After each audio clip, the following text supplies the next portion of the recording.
مولانا منا مولانا يا حسين يا حسين هو مولانا منا مولانا يا حسين يا حسين حسين حسين حسين حسين حسين حسين حسين حسين يا حسين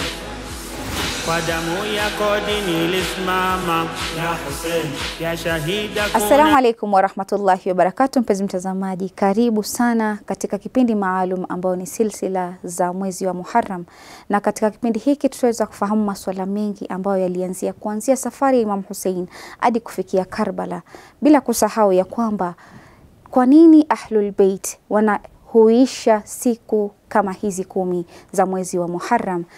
Na bila kusahau tunataka kuelezea ama kufahamu kwa nini haswa wafuasi wa Ahlul Bait wanahuzunika ifikapo ni mwezi wa Muharram. Na insha Allah katika majlis hii tunaye host mwenzangu na pia sheikh wetu ambaye atatujuza mengi na mengi zaidi ambayo yalitokea katika tukio zima la Karbala. Ungana nasi ndani ya Mahdi TV baada ya Maghrib ili kuweza kusikiza majalis haya na kuweza kufaidika na mengi zaidi. Assalamu alaikum warahmatullahi wabarakatuh. Wa alaikum assalam warahmatullahi ta'ala. Alhamdulillah, karibu sana Sheikh. Naamini kila mtu ataweza kujielezea majina yake ili mpenzi mtazamaji aweze kufahamu kabla hatujaelekea ndani ya majlis hii. Naam, bismillah. Naam, bismillahirrahmanirrahim. Assalamu alayka aba Abdillah wa ala al-arwah allati halat bifinaik. Alaykum minni جميعا سلام الله أبدا ما بقيت وبقي الليل والنهار. السلام على الحسين وعلى علي بن الحسين وعلى أولاد الحسين وعلى أصحاب الحسين. نعم، كما جينا نجولكنا كما شيخ علي مويغا. نعم. إن شاء الله Mungu akitupatia uwezo, uhai, taufik, tutakuwa pamoja. Amin, amin, amin. Assalamu alaikum warahmatullahi ta'ala wabarakatuh. Wa alaikum assalam warahmatullahi. Kwa majina ni Uzali Show. Pia nafurahia sana kuungana na nini katika kikao hiki. Natumai tutafaidika na watazamaji pia watafaidika na majalis haya ambayo tutakuwa nayo katika haya masiku ya Muharram. Tutaweza kuelewa ni mambo yapi yalitendeka katika haya masiku na pia ina athari gani katika Uislamu. Kwa sababu historia ni muhimu sana katika Uislamu na ni vizuri sana kuungana na Sheikh ambaye ataweza kutufunulia kutupa upana zaidi. Na tunaweza rudi nyuma mpaka hata enzi za Mtume, wakati Mtume aliaga kuliendaje, ndio itatupatia picha nzuri zaidi ya kuelewa kwa nini Muharram ilifanyika. Yani kisa cha Karbala kilifanyika na sababu zake na sababu zake. Maana sio wengi ambao wanafahamu kiswa hicho. Huenda ni watu wachache sana, kwa sababu utakuta kuna misconceptions nyingi sana na swala hili, ambapo tukiwa nawe Sheikh hapa naamini tutaweza kulijadili na kulielezea kiuhakika, kiufasaha, kwa sababu mwisho wa siku tunataka yule mpenzi mtazamaji aweze kufaidika na kujua vitu ambavyo vinajiri. Na tukiangalia pia katika setup yetu ya leo, sisi wenyewe tumeweza kuvaa nguo za rangi nyeusi. Tunataka kujua maana yake Sheikh. Kwa nini Muharram? Tunaweza kusema hivi, watu wanavaa nguo nyeusi kwa ajili ya huzuni. Sasa lakini kwa nini huzuni? Nadhani hiyo labda maswali zaidi ndio tutaweza kufafanua ili mtazamaji aweze kuelewa. Swali ya pili umeuliza kwa nini Muharram. Muharram, sijui kama watu wanajua vizuri. Najua Waislamu waliketi baada ya kifo cha Mtume, wakasema sisi pia tunahitaji kuwa na kalenda yetu, kwa sababu najua Arabu wa kitambo walikuwa na kikalenda. Walikuwa kuna system yao, kama kitu kikubwa kikitokezea wanaweka kama tarehe. So kama unasikia Mtume alizaliwa mwaka fulani, amul fil. Tokeo ya ndovu, vile Abraha walitoka wakakuja wakajaribu kubomoa Maka, alafu Mwenyezi Mungu akatuma Tayran Ababil, tarmihim bihijaratin min sijil. Sasa hapo hivyo wakasema sasa wakakuwa wanahesabu kila kitu. Kuanzia mwaka iliyopita imepita miaka 2 kutoka hiyo tokeo, sasa kwa sababu ilikuwa ni tokeo kubwa sana. Sasa ndo nasikia Mtume alizaliwa mwaka fulani ya amul fil. Sasa wakakuwa wanajiuliza sisi tutakuwa tukifanya aje? Ndo kukakuwa na fikra tofauti tofauti. Wengine wakasema kama Wakristo tuanze vile tarehe yenye labda mtume alizaliwa. Wengine wakasema hapana, tuangalie kutoka mwaka yenye mtume alifanya hijra. So kukakuwa na mjadiliano huku na kule. Mwisho wake wakafikia kwamba watafanya nini, wataanza kuanzia mwaka yenye mtume alifanya hijra. Yes, sasa ndio unaona miaka za mtume zinaitwa ziko na za hijria, zinaitwa hijria. No. Yes, after hijra ya kwanza. Pili, hizo ndio unaona hizi miaka zingine zenye alikuwa kabla akuje Makka, akuje Madina, zinaitwa nini? Wakiwa zinahesabika tofauti. No. Unasikia miaka kadhaa kabla hijra. No. Ama siku baada ya risala ama nini vitu kama hizo. Sasa wakabadilisha, alafu kwa sababu Waarabu wa kitambo mwaka yao takriban ilikuwa inaanza na Muharram. Hiyo ndio ilikuwa ni mwezi ya kwanza kabisa. Wakasema tayari kalenda yao ilikuwa tayari ni hivyo. Walikuwa kuna yani miezi ilikuwa ziko hivyo. Mwaka tu ndio ilikuwa ziingia. Na tayari walikuwa na miezi zao. Majina ni yale yale. Majina takriban ni yale, hakuna mabadiliko. Kwa sababu hao pia walikuwa kuna katika Qur'ani imetajwa katika hizo miezi kuna 4 hurum, miezi 4 ziko haramu. Yani Waarabu walikuwa wapigani. Walikuwa wapigani. Yani hata watu ndio wanaenda haji wanafanya nini?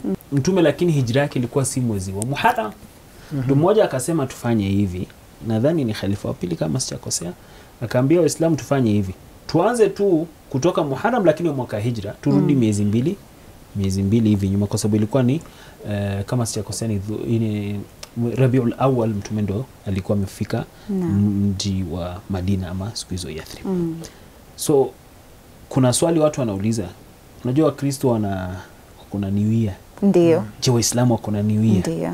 Misa zingine wanapokea hizo message za mashallah inaitwa nini? Wanakuishia am Said, mwaka yenye baraka na nini. Sasa unajua baadhi ya wafuasi wa Ahlul Bait kama sisi, kama mtu tuko na karibu na yeye, sisi tunawaambia as much as mwaka umeanza, sisi mwaka wetu tunaanza na huzuni. Unajua sio kila mtu anajua. Hiyo kwanza. Pili, sidhani kuna group kubwa sana ya unajua sisi wafuasi wa Ahlul Bait tujulikani na kurushia watu maneno ya bid'a. Ati ile ni bid'a, ile ni bid'a. Kuna group specific katika wenzetu ndio wanapenda kukumbushana hii ni bid'a. So what happened chenye kinatokezea hapo hivi nini? Hao wataambiwa na hii group ya kwamba hii ni bid'a. Mtume hakuwahi kuishi kitu kama hiyo. So kwa nini mnawishiana mwaka mpya? Ndio. Unaona? So lakini sisi tuangalie hivyo, sisi tunaona tu ni kama mwaka mpya ukiishia mtu ni dua unamsomea. Dua yani uko na mwaka njema. Ndio. Ni dua tu unasomea mwenzako. Lakini sisi kwetu kama wafuasi wa Ahlul Bait, Muharram pia Safar ni miezi za huzuni. Hakika Sheikh umeelezea kitu kizuri, maana si wengi ambao wanafahamu Muharram inamaanisha nini ama Muharram kuna tukio lipi. Na hapa tungependa kuangalia kwa nini tuanze upande wa mtume, kwa sababu tunasema Muharram ni mwezi wa Imam. Ni ukiangalia hii siku 10 za kwanza ni siku ambazo ndo Imam Hussein safari yake ilikuwa inaanza. Safari ilikuwa ishaanza, yeye alifika safari ilianza kitambo sana, nyuma zaidi. Lakini I think kuna watu wanauliza kwa nini watu wanarudia kusema huzuni. Nadhani swali nzuri tutaanzia kwa nini ilifika mpaka Karbala. Yani tunarudi nyuma kidogo tuseme ni tukio gani ambayo yani kuna ile lead up to, yani unakuta hii ilifanyika ndio hii kafanyika. Hii kafanyika ndio unakuta mpaka Imam Hussein ikawa lazima aende Karbala au nadhani hiyo tunaweza kuangazia, lakini mimi naona kama tunaweza tuanzie na kwanza watu waelewe kwa nini huzuni. Je, kwa sababu unajua kuna maswali general, unajua mtu hawezi kuingia kwa historia ndio ameuliwa. Hiyo tunaweza kuipatia time enough. Lakini kwa nini tuwe na huzuni? Kwa sababu unajua watu wengine wanasema kulia kwa ajili ya maiti ni bid'a. Ndio. Kukuwa na huzuni ni bid'a. Wengine wanasema hivyo. Vitu kama hivyo. Si kuwa na huzuni, yani kulia kwa ajili ya maiti, kufanya hizi vitu ni bid'a. So swali ya kwanza kabisa, mtu akifiwa, unaona baadhi ya watu wanakataa sijui kumsomea dua, kumsomea Qur'ani, sijui kumfanyia 40, wengine si kila mtu anafanya. Ama siku ya 3 ama sijui siku ya 7 kumfanyia khitma, vitu kama hivyo. Kuna baadhi ya watu wafanyi. Sasa tutai kuingia huko. Swali ni hii, je, mimi kama Muislamu naweza kuhuzunikia mtu ambaye amekufa na ni maiti. Je, inajuzu ama haijuzu? Ndio swali ya kwanza Tuanze hapo, tuanzie huzuni. Tuanzie hapo Sheikh, alafu ndo tutakuja kule kwa swali la kwamba kwa nini tunakumbuka kila mwaka. Yaani kuna wale wenye wanasema, maana ni swali ambalo utakutana nalo watu wengi wakiuliza, kwa nini nyinyi kila mwaka, na ni kwamba na Imam Hussein alisha nini ya kitambo. Sasa utakuta mtu anauliza kwa nini nyinyi kila mwaka? So kitu ya kwanza kabisa tuweze kujua kwa nini kukuwa na huzuni kwa ajili ya Imam Hussein. Ama generally, je, inajuzu kwa Muislamu kuwa na huzuni kwa ajili ya mtu? Kuna aya ya Qur'ani inasema, chenye mtume anawapatia, matakum rasul fakhudhu wa manahakum anhu fantahu. Chenye mtume anawaambia na anaomba mfanye na mtekeleze, tekelezeni na mfanye. Na chenye anawakataza muache. Ndio, sahihi. So na katika Qur'ani sisi tunasoma kwamba Mwenyezi Mungu akiambia mtume, wewe ndo ni methali ama kitu example yenye Waislamu wanatakana waishi kama wewe. Naam. Sasa kuna kitu sisi tunaita sunna. Sunna ni kitu ambacho mtume alisema ama mtume akafanya. So mtume saizi unakuta mtu, ushaikutana Nairobi hapa watu, kuna mmoja ndio alikuwa ananipatia story. Anasema alikutana na Muislamu fulani yuko kwa matatu na kanzu nini, ngawa na hivi akipiga mswaki na kijiti. No. Anasema mtu kama huyu kimuuliza saa kwa nini unafanya hivyo, anasema ni sunna mtume alikuwa anafanya. Bila shaka mtume alikuwa anafanya hivyo nini, lakini unajua tunaishi miongoni ya watu. Saa zingine vitu zingine unaweza kufanyia nyumbani kama umetulia vizuri, asubuhi ukitoka ufanye. Maana huwezi jua ukitembea kama inamkera mtu. Yes. Ndiyo. Na haileti picha smart sana. Kweli. Yes. Sasa watu sana wanasema mtume alikuwa na keti hivi, mtume alikuwa na kunywa maji hivi sijui mara 3, mtume alikuwa nakula na mkono sijui hivi. Unaona vitu ndogo kabisa ya maisha ya mtume, unaona watu watakwambia ni sunna. Baka saizi kuna trend ya watu wameenda kutafuta chakula zenye mtume alikuwa anapenda wanapika. Nasema mtume alikuwa anapenda chakula hii. Saizi kuna trend kwa TikTok na social media unaweza kupata ini chakula yenye mtume alikuwa anasema na anasema iko na faida. Bila shaka. Mtume alikuwa anakula tende hivi ama sijui akifanya hivi chakula vitu tofauti.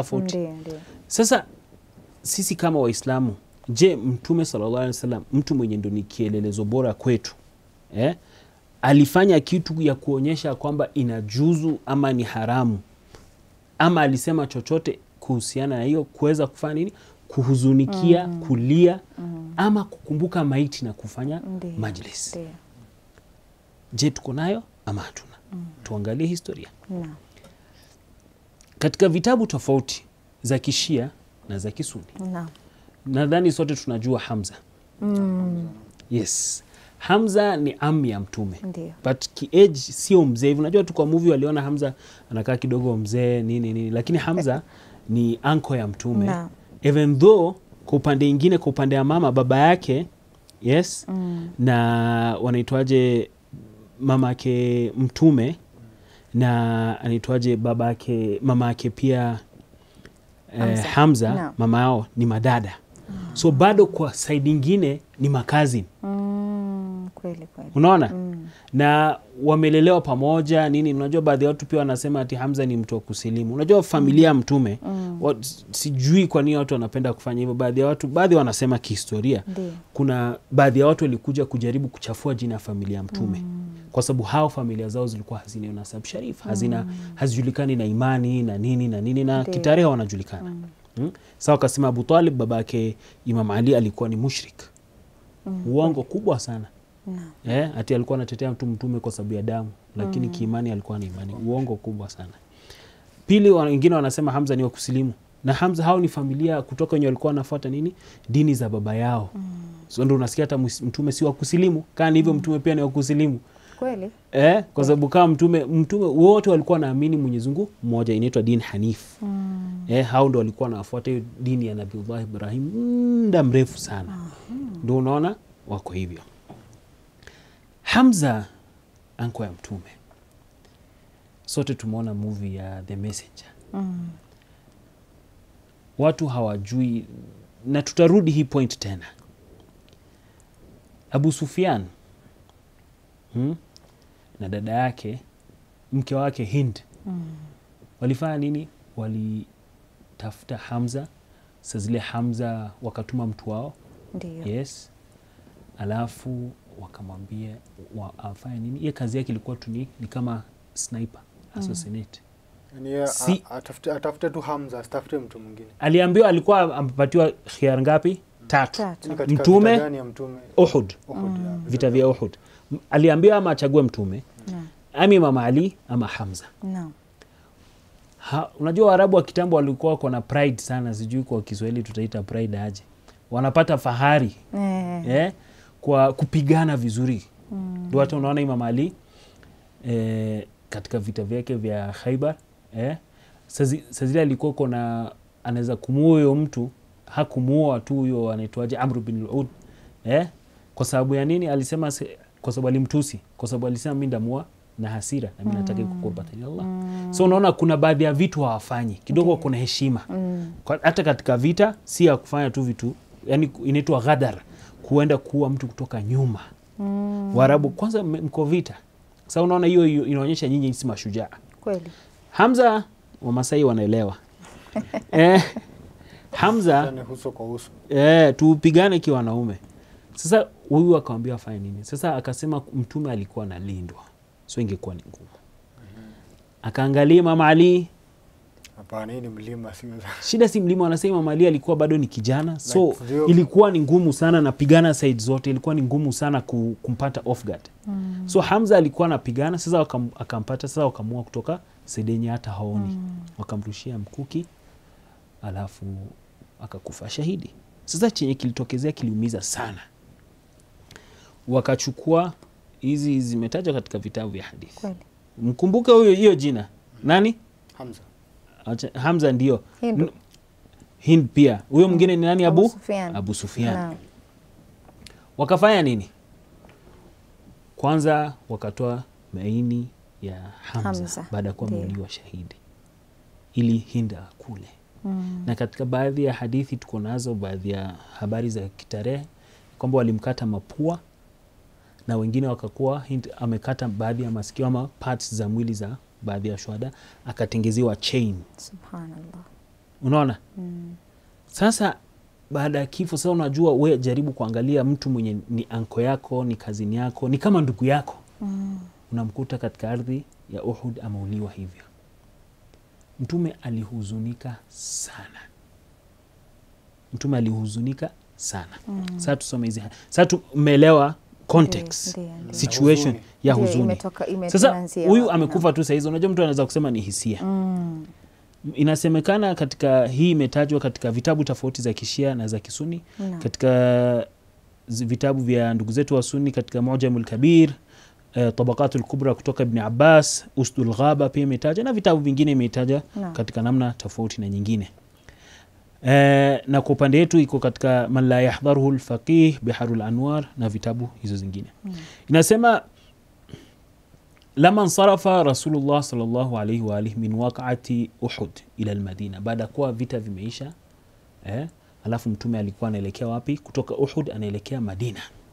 Sami'a min kulli darin qutila min kulli dar qutila min ahliha qatil. Amesikia kwa kila nyumba yenye mtu ameuliwa ndani ya nyumba, nauhan wa bukaa. Akasikia watu wakilia, wakitoa sauti, na wakionyesha huzuni. Alafu walam yasma min dari Hamzatu ammihi, na kusikia kitu chochote kutoka nyumba ya Hamza, ammi yake. Alafu mtume akasema baada ya kuwa ameona watu wanalia nini, Hamza kutoka nyumba yake. Unajua alikuwa amefanya hijra, so tujui kama alikuwa na familia ama alikuwa anaishi peke yake ama alikuwa ni tujui vizuri. Alayhi, alafu mtume akasema nini? Lakinna Hamza la bawaki lahu. Sasa unaona anasikia makelele nini, sasa karudi akasema na Hamza hana mtu wa kumlilia. Yani mtume ni kama anaambia watu, kama mnahuzunikia watu wenu, muhuzunikie pia ammi yangu, ndugu yangu Hamza. Unaona? So mtume ni kama ana encourage watu kumtaja katika huzuni zao. Unaona? So ni kama mtume anaonyesha ina juzu. na ametaja mtu hapo. Naam. Fanuhu alayhi wa yabku, alafu mtume anasema fa qala ahl Madina ala yanhu ala maitin. Sasa watu wa Madina ikakuwa baada hapo hata wakikuwa wanakumbuka maiti yao, kabla ya chochote kwanza anaanza kumkumbuka Hamza. Vile Hamza aliuliwa wanalia, alafu wanalilia mtu wao. So unaona hizi zilianza mapema, yani mtu kabla kulilia mtu wake unalilia mtu wa mtume. Hadithi nyingine hii imetajwa, Ibn Mas'ud ndo ameitaja radhiallahu anhu, na iko katika Musnad Abi Hanifa na vitabu nadhani pia katika Sunan Nisai na vitabu vingine na Musannaf Abi Shaiba. Inasema mara aina Rasulullah sallallahu alaihi wa alihi wasallam bakian qat, tujai kuona mtume sallallahu alaihi wasallam akilia kabisa, qat yani kabisa. Naam.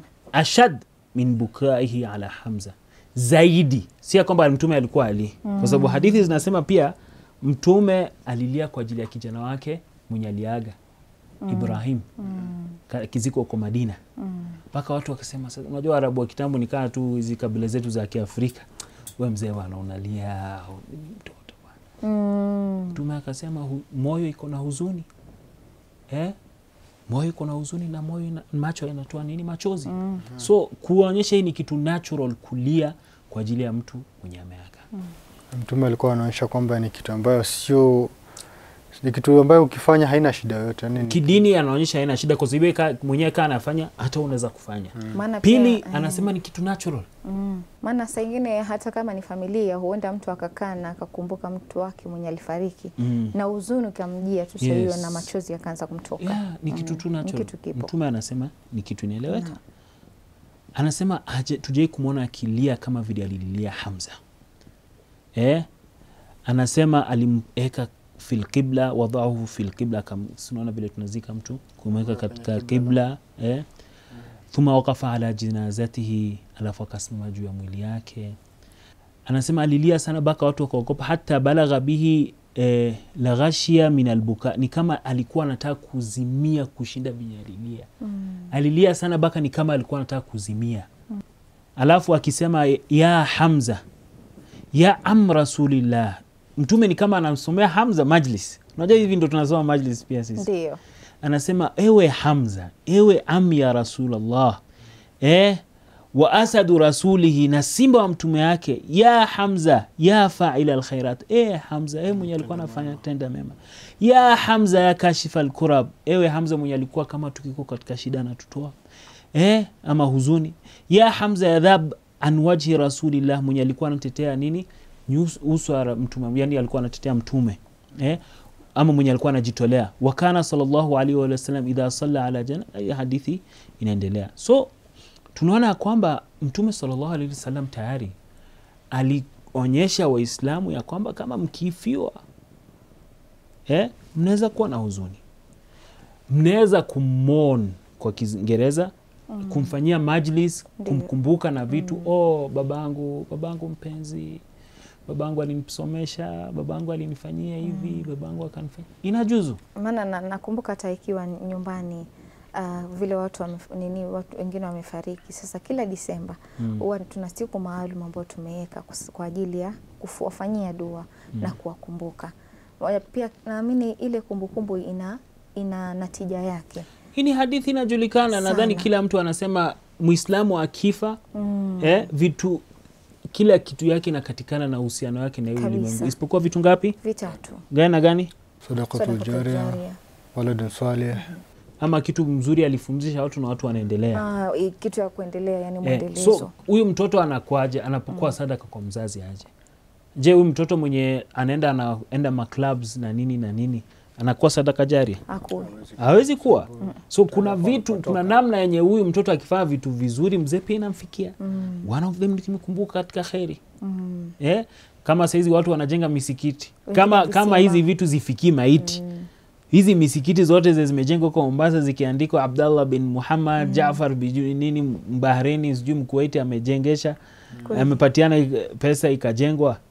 Si kwa sababu anajua hiyo thawabu inamfikia maiti. Ndiyo. Ama saizi hizi bohol zote zetu tunaona zimeandikwa mtu fulani kutoka nchi fulani, Muassasatul Khair sijui kutoka Oman amekuja waka kwa sababu mtu anataka hiyo thawabu bado imfikie. So uhusiano wako hujakatika.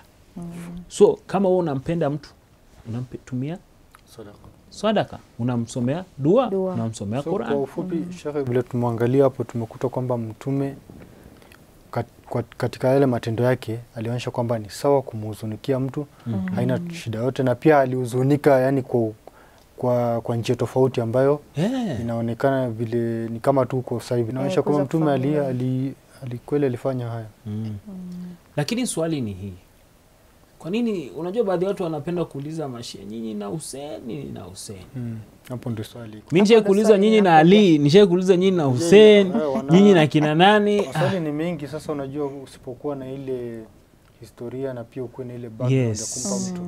Alafu ukiwa naamini pia ukiwa mtu mwenye labda ilmu yako umeamua kuinaro, hutaki kupanua ilmu yako, kwa sababu ilmu ni bahari, ilmu ni kubwa na vitabu viko, lakini naweza sema ni kwamba saa zingine nadhani binadamu tuko na ignorance ndani yetu. Kuna ile kwamba tunakimbilia kwamba mimi na judge mtu fulani anafanya hivi, lakini hujajiuliza kwa nini mtu fulani anafanya hivi. Lazima na sababu. Iwe ni sababu. Kwanza kabla nyata niongelee Imam Hussein na Mtume, nataka kusema hii point. Baadhi ya watu wanasema nyinyi mnafikiria tu Hussein. Kwa ukweli Mungu mmoja, sisi tunafanyia Imam Hussein majlis, si ndio? Tunamfanyia Mtume majlis. Wewe uliza ndugu zetu mwenye atakwambia kwa nini Hussein, niambie tarehe ya kifo ya Mtume ni lini, tufanye program. Na kama kwanza hawajui, wengi hawajui. Pili, na kama anajua hajawahi kufanya. Unaona? Sasa unajua kuna baadhi ya watu walisema kwamba Mtume alikufa ile siku yenye alizaliwa. Sasa huwa anashikanisha, anasema tuendelee na furaha. Sijui kama ushawahi kusikia hiyo. Kweli. Kuna baadhi ya watu wanasema hivyo. Kama hiyo nimesikia. Lakini si ukweli. Sio ukweli. Unaona? Alaiha.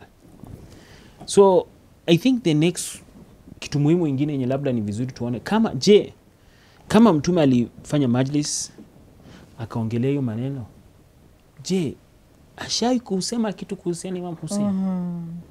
Maana lazima unajua sisi tunataka kuonyesha watu kuna mtu ameandika kitabu kinajulikana Ashia humus sunna.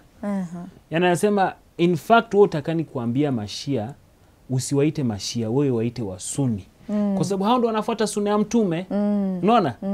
Na anakuletea dalili. Saizi nakuletea dalili katika vitu zenye ni sunna ni kulia kwa ajili ya Hussein.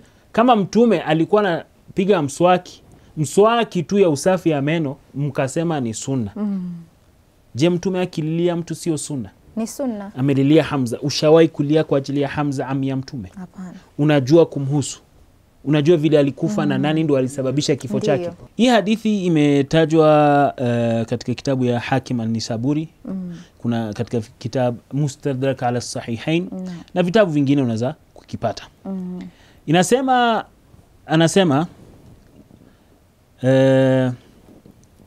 an Salma qalat Salama.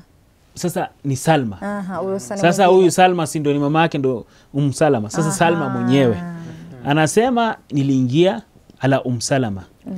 Alafu nikamkuta Salama tabki wa hiya tabki faqultu ma yubkik. Akasema ulizo kwa nini alia? Faqultu malaka.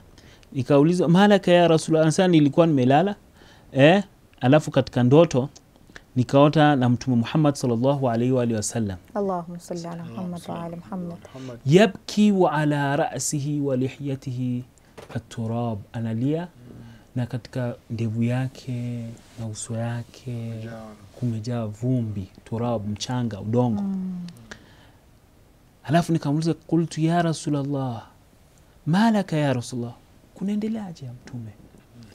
Mtume akasema qala shahadtu qatl al-Husayn anifa, nimeona kifo cha al-Husayn kabla kidogo. Hii ni ndoto, hii ni baada ya Mtume ameaga. Naam. Lakini tukirudi nyuma zaidi kuna hadithi nyingine yenye inashangaza bado ni kutoka huyo Salama. عن سلمة قالت كان رسول الله صلى الله عليه وسلم جالسا mtume alikuwa ameketi siku moja dhata yawmin fi baiti akasema alafu akasema la yadkhulu alayya ahad mtu wote asiingie fantadhartu fadakhala al-Husayn kidogo akaingia kidogo alikuwa msa mtu asiingie kidogo kukakaa muda alafu fadakhala al-Husayn Husayn akaingia fasami'tu nashija rasul nikasikia mtume makelele ukelele fulani hivi alafu sallallahu mtume alikuwa analia fattala'tu faidha Husayn fi hijrihi nikakuta mtume analia na sauti akakuta Imam Hussein katika hijri yake nikaa amemshikilia Imam Hussein naam fi hijrihi alafu faidha Hussein fi hijrihi wan nabii sallallahu alayhi wasallam yamsahu wajabinahu wa huwa yabki mtume anafuta uso wake akilia wa huwa yabki fakultu wallah ma alimtu hina dakhal misi kujua hata sala Hussein aliingia alafu faqala mtume akasema inna Jibril alayhi salam kana maana fil bait Jibril alikuwa na sisi katika hii nyumba faqala akaambia mtume akasoza Hussein tariko naye Hussein naye faqala atuhibbuhu Jibril akamwambia mtume je unampenda alafu mtume anasema hivyo anasema kwamba afwan atuhibbu faqultu anasema nikasema ama fi dunya ni'am kwani hakuna mtu neema katika dunia alafu faaraha nabii mtume akamonyesha falamma uhita bi Hussein hina qutil akaonyesha mtume vile uhita vile watu Imam Hussein alikuwa watu wamemzunguka sale Hussein Imam Hussein akiulia hina qutil qala masmu hadhihi al-ardh mtume akauliza hii ardhi ni wapi qala Karbala mtume akaambiwa na Jibril ni Karbala faqala sadaqa Allah wa rasuluhu alafu akasema amesema sadaqa Allah wa rasuluhu karbun wa bala kweli ni karb na bala hii hadithi imetajwa katika vitabu tofauti katika design tofauti na mara kadhaa katika hadithi nyingine unasikia kwamba mtume alibusu shingo ya Imam Hussein akilia so tunaona kwamba Imam Hussein mtume tayari alikuwa anajua kijana wake mjukuu wake Imam Hussein atauliwa na akalia je kila kitu ambacho mtume anafanya si sunna kama kila kitu ambacho mtume anafanya ni sunna mtume kulia kwa ajili ya Hussein katika vitabu vimetajwa design tofauti kwa hivyo inaingia ni sunna sasa sisi tunafanya kama wewe ni Muislamu unajua Kristo labda wajui sunna nini tumeeleza mwanzo lakini kama ni Muislamu kulia si kutaja tu kulia kwa ajili ya Hussein ni sunna na kuna vitu vingine labda sijui kama tuko na time tunaweza kuongeza kwa maelezo yako najua hadithi nyingi sana na vitabu tumetaja hadithi 3 tu maana pia ukiangalia ni katika vitabu vya Kisuni hadithi zipo tuseme ni ile labda kuna ile tunaweka kwamba mtu hutaki kuichukulia alafu kuna vile wanatafsiri hadithi zao so kama vile sisi tunatafsiri tunajua hii iko tu direct on point lakini mwingine atakutafsiria kivingine shida yenye iko mimi niko na wenzetu wa Sunni wenye wanafanya majlis mimi hata kuna mmoja ndo alikuwa ananiambia kuna baadhi ya misikiti yashe kuona ikifika hizo siku wanataja si majlis hivi vile si tunafanya tunalia lakini wanataja kwamba katika tarehe hii mjukuu Imam Hussein aliuliwa lakini shida yenye iko hapa nini kidogo sijui kulikwaje watu waliona kwamba kitu chochote chenye mshia atasema na ama atafanya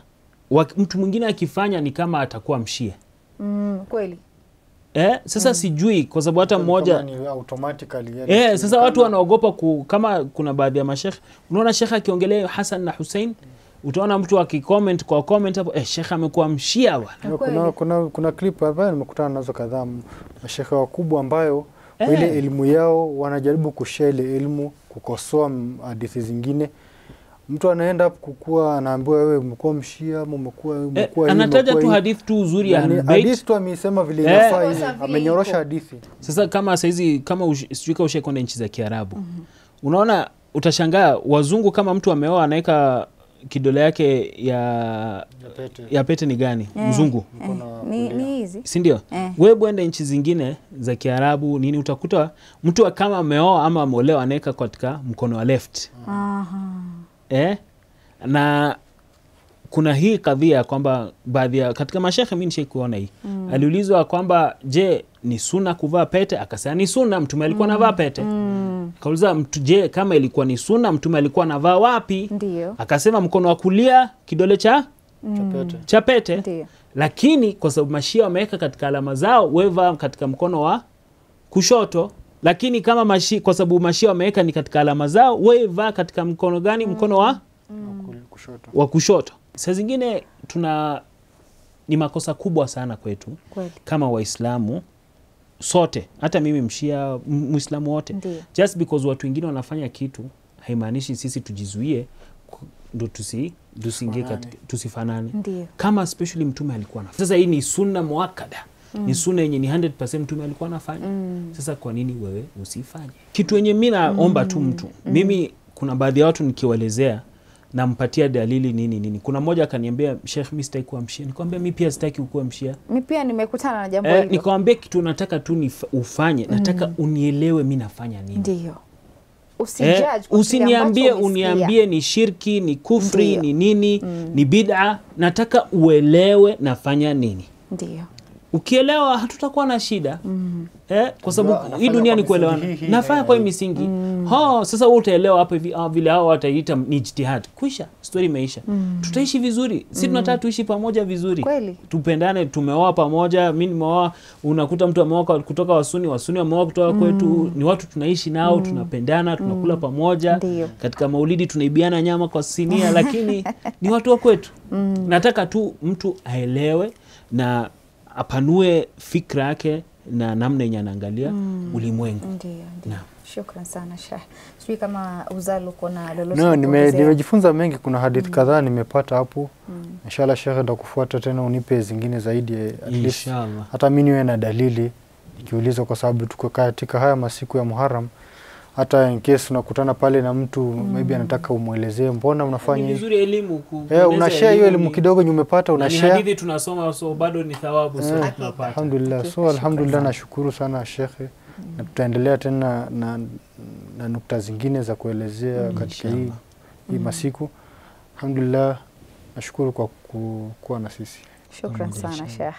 Naamini katika hii series nzima ambayo tuko nayo, kuna mengi ambayo tutaweza kuangazia. Najua japo si yote ambayo tutaweza kuyagusia, lakini hiyo pia itatupa ufunuo wa akili wa kuweza kutafuta elimu zaidi. Shukran sana. Shukran sana mpenzi mtazamaji kwa kuwa nasi kuanzia mwanzo hadi mwisho. Naamini umemwelewa Sheikh alichoweza kuongea, na pia nikiwa na host mwenzangu Uzal ambaye tumeweza kuelewa na kufahamu ni mwanzo wa Muharram ulikuwa vipi. Yaani tumeweza kufahamu masuala kadhaa, japo sio yote, maana tuko na mengi zaidi ya kuweza kuyaangazia. Na inshallah mpenzi mtazamaji, ningependa nikomee hapo na tuambie assalamu alaikum wa rahmatullahi wa barakatuh.